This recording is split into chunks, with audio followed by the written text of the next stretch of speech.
যেটা আবহাওয়া আমাদের যে মডেল আইএমডি ইন্ডিয়ান মেট্রোলজিক্যাল ডিপার্টমেন্টের যে মডেল ফোরকাস্ট যেটা ডিসিশন নেওয়া হয়েছে, আজকে এবং কালকে মানে হালকা থেকে মাঝারি বৃষ্টির সম্ভাবনা আছে রাজ্যের ডিস্ট্রিক্টের কিছু কিছু জায়গাতে। তারপরে যদি দেখি যে এখন যে কারেন্ট সিচুয়েশন, সেটা বঙ্গোপসাগরের দক্ষিণ পশ্চিম অঞ্চলে একটা লো প্রেশার এরিয়া সৃষ্টি হয়েছে। সেটা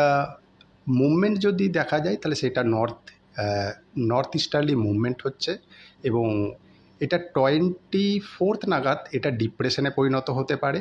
এবং তারপর এটা কনস্ট্যান্টলি নর্থ ইস্টওয়ার্ড মুভমেন্ট হবে এবং 25 মর্নিং নাগাদ এটা সাইক্লোনিক স্টর্মে পরিণত হবে এবং তখন তার পজিশন থাকবে সেন্ট্রাল বা মানে বে অফ বেঙ্গলের ওপর, বঙ্গোপসাগরের ওপর। তারপর এটা নর্দার্লি মুভমেন্ট হবে এবং নর্দার্লি মুভমেন্ট হওয়ার পর এটা কি হবে, এটা মানে পৌঁছাবে হচ্ছে নেয়ার দ্য বাংলাদেশ, মানে বাংলাদেশের কাছাকাছি এবং ওয়েস্ট বেঙ্গলের কোস্টের কাছাকাছি গিয়ে পৌঁছাবে 26 নাগাদ এবং তখন সেটা সিভিয়ার সাইক্লোনিক স্টর্মে পরিণত হবে। তো এর প্রেক্ষিতে এর যে অ্যাসোসিয়েটেড ওয়েদার, মানে এর জন্য যে ওয়েদার ত্রিপুরায় হওয়ার সম্ভাবনা আছে, তা আমরা যেটা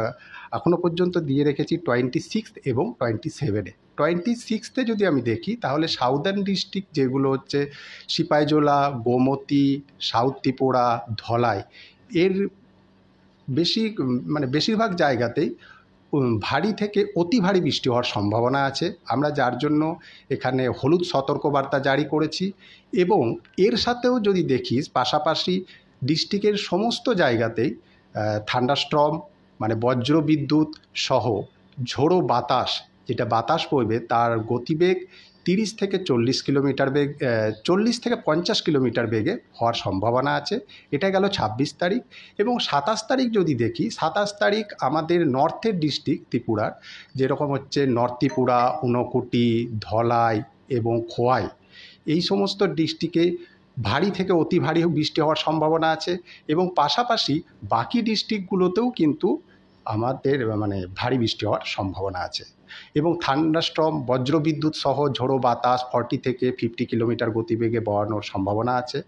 বয়ে যাবে। তো এই দুদিন আমাদের ত্রিপুরা ম্যাক্সিমাম জায়গায়, আমাদের ত্রিপুরার মানে বিভিন্ন ডিস্ট্রিক্টের ওয়েদার হওয়ার সম্ভাবনা আছে।